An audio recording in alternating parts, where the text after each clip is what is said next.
Hi, I'm Jude, the founder of @JudeReBornGirl, and we are the channel that's all about beauty and facelift and putting your best face forward. I get asked all the time, Jude, will you look at the website of a plastic surgeon that I'm considering using because women aren't clear as to whether that plastic surgeon is going to be right for them. I have 5 easy, fabulous clues that you can find by looking at a plastic surgeon's website. 5 easy, fabulous clues that anyone can discern in about 20 minutes by looking at a doctor's website. And today I'm going to share them with you. So stick with me and let's get going.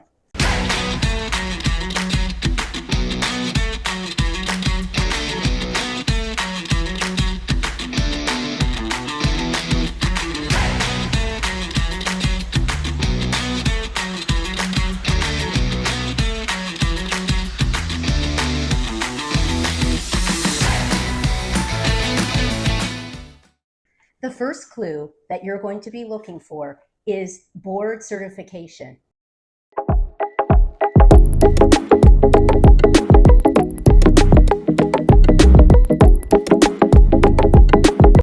If you're using a plastic surgeon in the US, you absolutely need to have a surgeon that's board certified.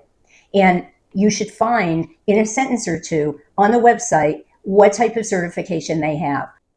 Let's look at what I said in a prior video because I did cover this and I'm extracting some of the great nuggets from that video and bringing them to you today in a much shorter video so you can watch it and you can get the information. And this is what I said. If you're in the US, is the doctor a US board certified plastic surgeon? And ideally, even better, are they a facial plastic surgeon? Meaning they only work on the face, they don't do body parts. While some of you think that this doesn't matter, the training is much more specific and intense for facelift and facial plastic surgery procedures for a facial plastic surgeon than it is for a general cosmetic plastic surgeon who is also being trained to work on the breasts, the buttocks, and other body parts. So if you want someone that's really ready and well trained, you're going to want a facial plastic surgeon. And even better is a facial and reconstructive plastic surgeon. And the reason is that the facial and reconstructive plastic surgeons are surgeons that go back in and they fix other surgeons' carelessness, their botches, because they have to go in and undo it, sort of retro engineer it. So just to wrap up on certification, it's not enough if they mention that they're board certified and they don't mention what type of certification they have. That's a little shady. Here's an example from my own surgeon's website, Dr. Jean-Paul Azzi, who practices out of Jupiter, Florida. And you can see right up here that he has very clear sentences describing his dual board certification. Be careful. Just because you see a reference to the fact that they went somewhere for med school and they completed it at a certain time doesn't show you that they went on to actually become a board certified plastic surgeon. So you need to look for that. And then once you find it, you should go to the society. Every board has its own society, and you can Google what those societies are. And you should go to the online society and look for their name as a member. Okay, on to the next easy, fabulous website clue. Let's go.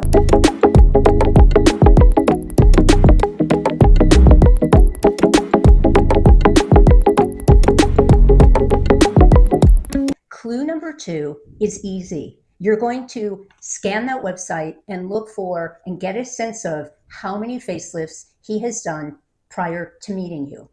Here's what I said in my prior video about that. Most of the time, if you scavenge that website with a fine-tooth comb, you are going to see a sentence that indicates how many facelifts they've already done prior to meeting you. Now that may be outdated, so you can always bring it up in your consult. Oh, your website said you've done 1,500 facelifts. Is that accurate or is that outdated? And they'll tell you. And wrapping up with this number 2 clue, I just want to remind you, this is much more of an issue with a younger plastic surgeon who has gotten into the business more recently. And that brings me to clue number 3.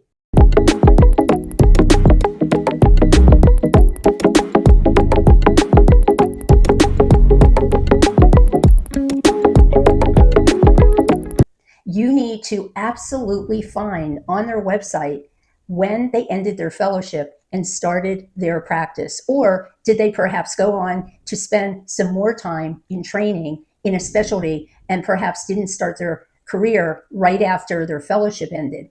You need to know these things so you can do the math and you can figure out, okay, but if you don't see it on their website, you should just ask them outright. So how long have you been practicing? When did you start doing deep plane facelifts? Where did you start doing them? Try to get some information. It's really important to make sure that you're not dealing with a doctor that just started doing deep plane facelift 5 years ago. You want someone that has some depth and breadth of experience. You need to be with someone partially seasoned. They don't have to be too experienced or over experienced, and you'll hear what I say about that. But they should have a nice, rounded, experiential base so that they have done a respectable number of facelifts and have been practicing as a, hopefully, facial plastic surgeon at the least for a number of years. There is a sweet range of how much experience you're looking for before it becomes too heavy and it's a detriment. It's a sweet spot. I'm going to talk about it in my prior video. Here it goes. When did they start doing it? When did, you can look on their website, you can look in their CV, their professional CV, and when did their fellowship end and their practice begin? You want to know that. You want to do the math. Let's say that their practice began 6 years ago. They do 1 facelift a week. That's 52 facelifts a year times 6. That's not that many. So you definitely want to know, and you're looking for something in the several thousand or more category. That means that they have a nice little bit of experience under their belt. It's a solid amount. If they've done 2,000 or 3,000 facelifts before you come along, that's a lot of muscle memory, and that's what you're looking for. The other thing is, keep in mind that picking someone with too much experience is kind of like as bad as picking someone with not enough experience. If you're picking someone with 30 years experience, 35 years experience, I mean, no disrespect to these, plastic surgeons that have built up a practice and dedicated their life. I'm sure they're excellent, but they're not as contemporary as the ones that started, 10, 12, 13, 14 years ago. So there is a kind of a sweet spot.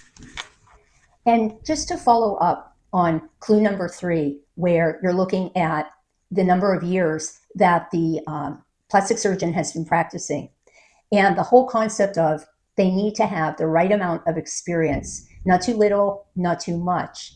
The plastic surgeons that have been practicing a long time do tend to do things that have become a bit outdated. And that's another red flag. If it hasn't kind of hit you between the eyes that your plastic surgeon might be practicing a bit long, ask him or her if they're going to use drains. The preponderance right now amongst the top plastic surgeons and the more contemporary plastic surgeons is they're getting away from drains.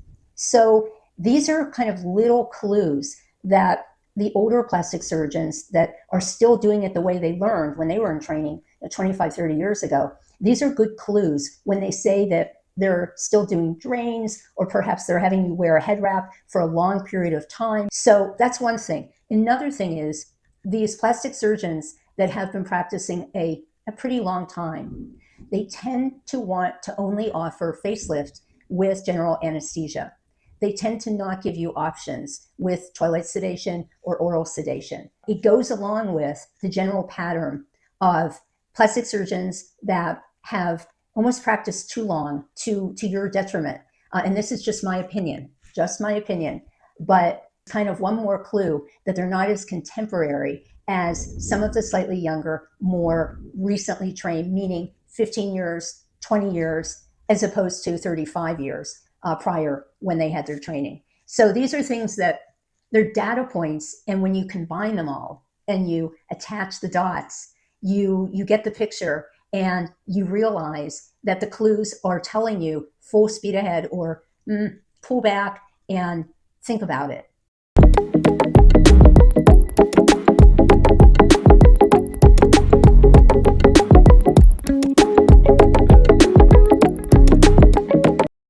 So clue number 4 is the description of the procedure, the main procedure, the deplane facelift procedure, as it's written on the website. It's amazing. You can tell so much by how they describe their procedures because they can't mislead you in the wording, the description, the semantics, because that's considered deception. Like after the fact, you could go back and say, well, you put in the words SMAS, but you gave me a deplane, or you put in your description the words deplane, but you gave me a SMAS. So they tend to be evasive if they're not going to give you a certain type of facelift. They won't mention what it is on their website. So you want to go to the section where it says, about our facelifts or facial plastic surgery, something like that on their website. You want to look up that section and you want to read the words very carefully. If you don't see the words that describe the type of facelift that you're looking for, and 80% of you are going to be looking for a deplane facelift, that's the most popular type of facelift right now. It's the most enduring. It's the most natural looking. It is a more durable, more impactful type of facelift in that you're definitely going to see the lift of the face and you're going to see more of a change. Even if you're just looking for a refreshed look, it's going to be a distinctively more refreshed look than with a SMAS facelift. Now, different doctors have their own versions of deplanes. So you may see something like a vertical lift or a preserve or rejuvenative deplane facelift. These are all versions of deplanes, and it will be good because now that you're looking for the description, you will be able to converse with them and ask them about that. Let's see what I said in my prior video regarding the verbiage about the procedure that you're looking for and how they wrote it up on their website. Look at the written description of the facelift procedure that you're thinking of getting. Does it meet your requirements and your expectations? If you think that you're going to a doctor who offers a deplane facelift, make sure you find that in those exact terms on their website and read up on what their technique is into plastic surgery. And you have to look at the website and read their own description of the service really carefully and then ask them about what you read when you have your consult. This can be the very deceptive part of the website where they're supposed to be very honest and very clear about what they're offering. And most of them are, and they're not overtly deceptive, but it can go something like this. You look at the website, you don't see a full deplane, full facelift advertised. You see a type of a mini facelift or a mid facelift, but you see 3 or 4 different versions of that mini facelift or that mid facelift. So he's got a little buffet of choices of that one type of facelift. And when you read the description of the facelift, it's made for younger people. It's less invasive. It involves less stitches. And it doesn't really talk about lifting the entire face the way that a description of a deplane would, bringing back your youth, being restorative. It talks more about how it's really great for people that are just starting to think about a facelift and may have some early sagging or loose skin. And if you hadn't looked at this closely, and then of course you're going to look at the results, which is going to be our next clue, their work in analyzing the doctor's work. When you go and you analyze the doctor's work, in that particular case, you're going to see younger women that don't have many signs of aging and all, of course, had this type of mini or mid-face facelift, various types that this doctor offers. And you can say to yourself, oh, I dodged a bullet because I'm 62 or I'm 69 and I need way more. And this doctor's specialty is clearly something that's not for me. It's for women maybe 10 to 15 years younger than me that don't have the group of issues and symptoms that I have due to aging. So if you hadn't asked, the question is, would the plastic surgeon have revealed that what she's going to give you is something that she usually does on much younger women? They don't always reveal this. This is kind of what I've learned by listening to women and hearing about the consults. If you don't do your homework and you don't read the description on that website and then look at the gallery and look to see if there are women that look like they're in your age bracket to begin with, you're not going to know. So this is a really critical clue that you shouldn't cut corners and skip this one. You should do whatever you can to make sure that you get on that website and you read that write-up. And if you don't see the description lining up with exactly what you're looking for, again, it's a red flag and you have to start thinking about pushing back. All right, let's go on to clue, easy, fabulous, clue number 5.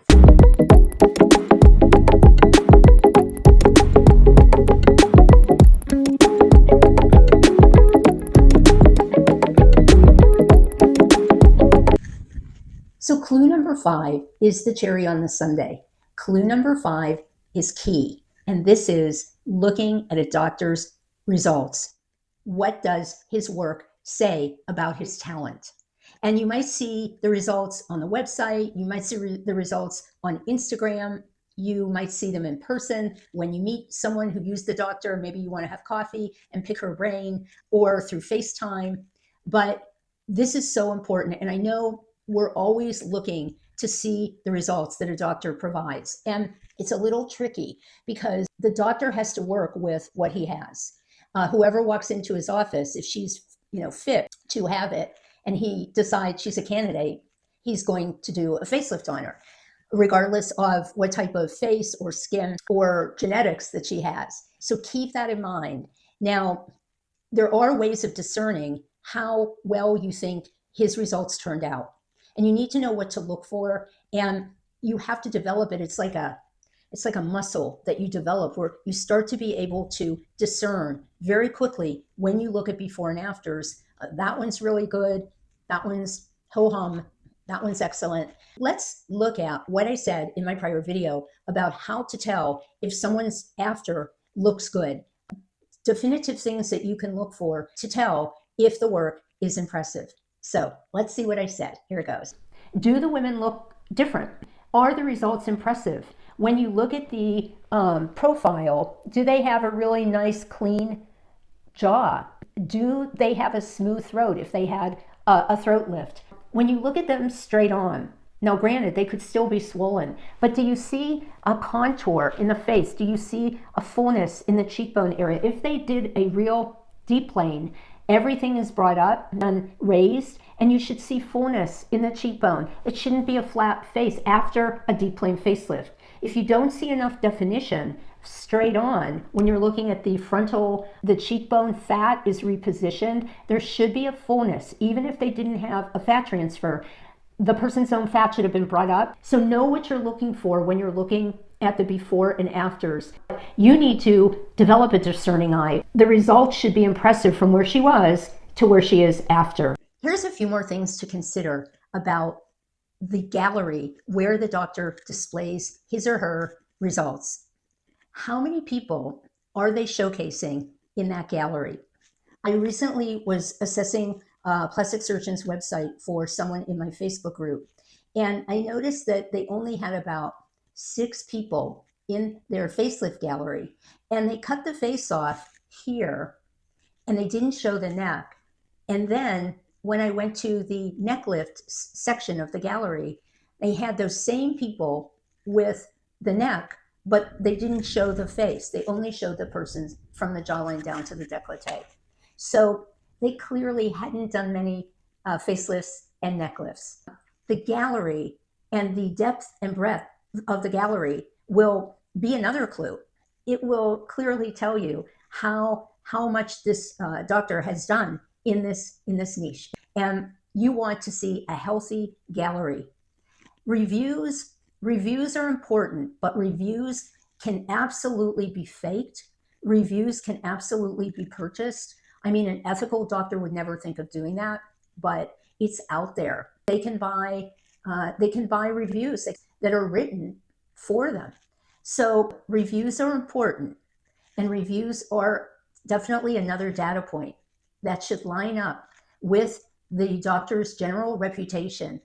Now, I'll give you an example. My doctor, Dr. Jean-Paul Azzi, is beloved by all the dermatologists in and around his area of practice, which is Jupiter, Florida. Most of the women that I meet, that I'm providing referrals for and answering questions for, they'll tell me that they heard about him through their dermatologist. That's a great sign. That's what you want. So then when you look at the reviews, you're going to see a lot of people say, oh, my derm was so right, or I'm so glad my derm recommended him. I'm so glad I listened. It is really a smart thing if you can find a dermatologist in the same community as the plastic surgeon that you're considering, and maybe call their office and ask, whoever answers, what does your practice think of this plastic surgeon? He's 2 miles from you. I'm considering using him for a facelift.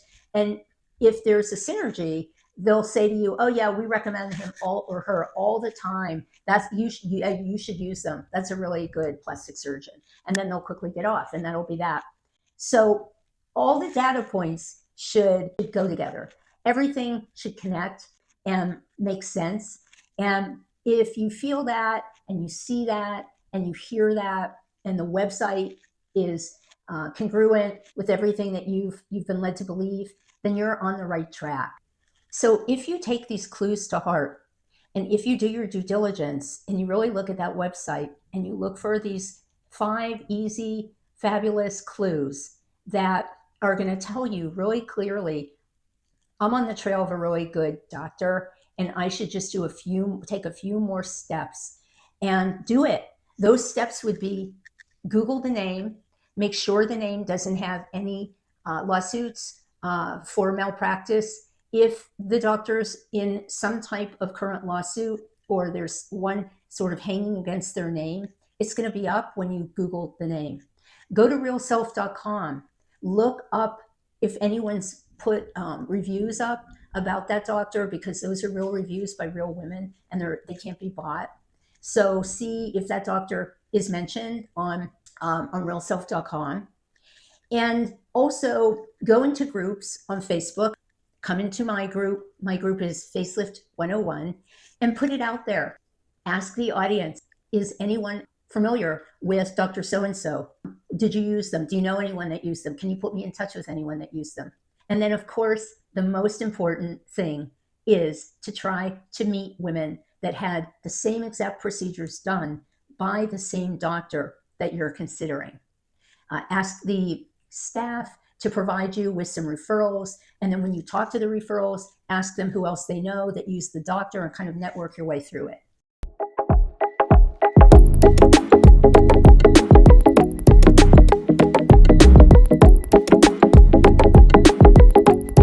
So today I've given you a lot of information to do your own sleuthing.